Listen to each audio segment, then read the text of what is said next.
मैं आप सब लोगों का जो यहाँ पर पटना पूरे बिहार के लोग यकीनन हज़ारों नहीं बल्कि लाखों की तादाद में तशरीफ़ लाए,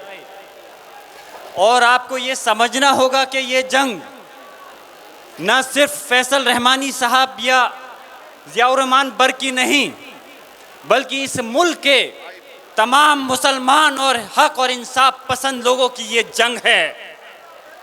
और जिस तरह से मैं देख रहा हूँ कि हमारे बुज़ुर्गों के साथ नौजवान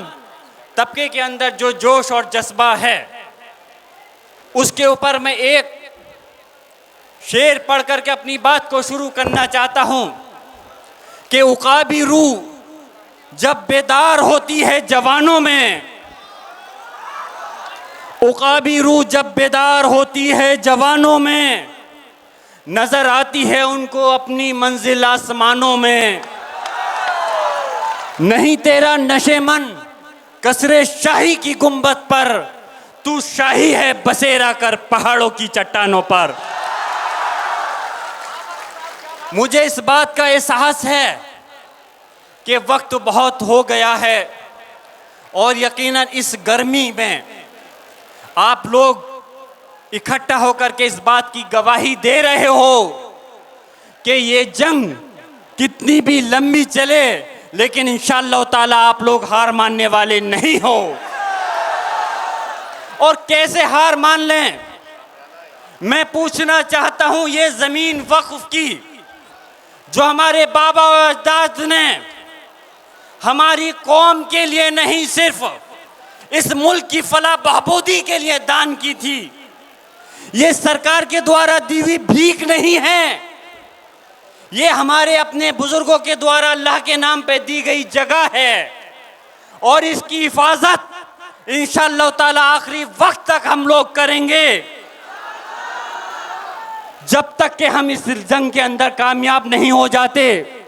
मैं पूछना चाहता हूं कि इस जंग को लड़ने के लिए आप लोग तैयार हो? और याद रखना, हक और इंसाफ की लड़ाई में कभी डरा नहीं करते। ये आपका नौजवान साथी, आपका भाई ज़ियाउर रहमान बर्क, जिसने अपने दादा मोहतरम शफीकुर रहमान बर्क साहब से, जिन्होंने उत्तर प्रदेश की विधानसभा पार्लियामेंट के अंदर अपने मजहब और अपनी कौम और गरीब लोगों की आवाज़ को उठाने में कभी कोई परहेज नहीं किया। संभल, जैसे कि अभी फरमा रहे थे नाज़मी साहब, कि संभल बहुत लंबे वक्त से चर्चा के अंदर है, और चर्चा इसलिए है कि संभल के अंदर वक्फ कानून आने से पहले ही हमारी मस्जिद को टारगेट कर लिया गया। और जामा मस्जिद संभल की हमें ये याद रखना चाहिए कि सिर्फ बिहार या उत्तर प्रदेश या हिंदुस्तान नहीं, पूरी इस दुनिया, पूरे आलम के अंदर जहां कहीं भी मस्जिद है वो अल्लाह का घर है, और इंशाअल्लाह ताला उसकी हिफाजत करना आपकी और हमारी जिम्मेदारी है। तो मैंने वहां की हक और इंसाफ की आवाज को बुलंद करा, उसके एवज में मुझको परेशानी भी उठानी पड़ी, लेकिन मैं अपनी तारीफ नहीं करना चाहता, बल्कि ये बात बताना चाहता हूं, इस हक और इंसाफ की लड़ाई के लिए जब आपका ये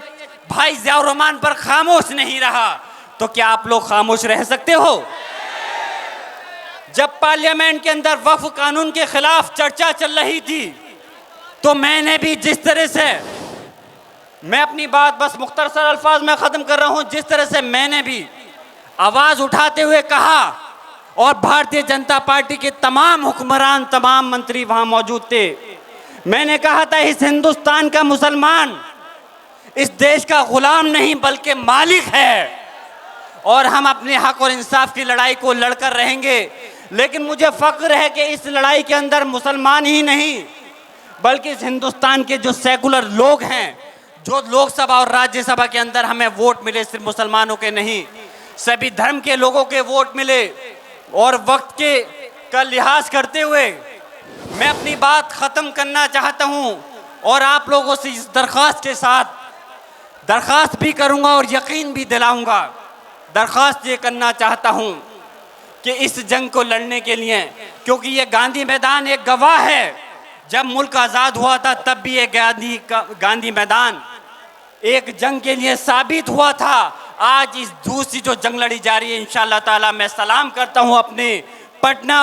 और बिहार के लोगों को, इस गांधी मैदान को, कि आज ये फिर से दूसरी तहरीक चलाने के लिए एक शुरुआत हुई है। और मैं अपनी बात इस शेर के साथ ख़त्म करना चाहता हूं कि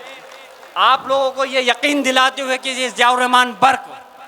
अपने पूरे इस मुल्क की इस लड़ाई के लिए, हक और इंसाफ के लिए,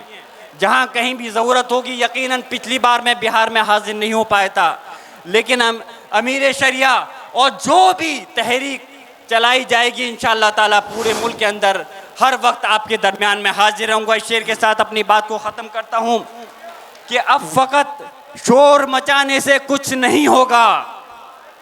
अब फ़कत शोर मचाने से कुछ नहीं होगा, सिर्फ होठों के हिलाने से कुछ नहीं होगा। जिंदगी के लिए बेमौत ही मरते क्यों हो, अहले ईमान हो तो शैतान से डरते क्यों हो, तुम भी महफूज कहाँ हो अपने ठिकाने पर, बाद अखलाक के तुम ही निशाने पर हो। और मेरे आवाज़ से आवाज़ मिला दो कि इनकलाब, इनकलाब, ये वक्फ कानून वापस लो, वक्फ कानून वापस लो। बहुत बहुत शुक्रिया, खुदा हाफिज।